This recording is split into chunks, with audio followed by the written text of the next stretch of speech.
take you guys a little tour inside the shop. So far, I'm working on getting the paint booth in.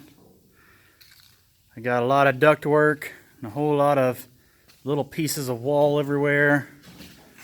But we got the first start, and Chevy found some pizza.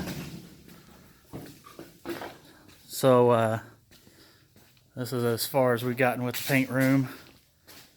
We'll step out of the paint room and go into a mixing room, which will be moved into its location. But then we'll have this mixing room here. Hopefully I'll get it all painted black to white. It's in pretty rough condition. Chevy's still enjoying some pizza. And got me a nice air handling unit. A lot of plumbing, fire suppression systems, a lot of electrical, whole lot of ducting. And anyway, this side over here will end up being a bathroom, with a full bathroom with a shower, shop sink on the outside, put an office in here, and upstairs will be a kitchen, kind of a break room type area. And that's where we're at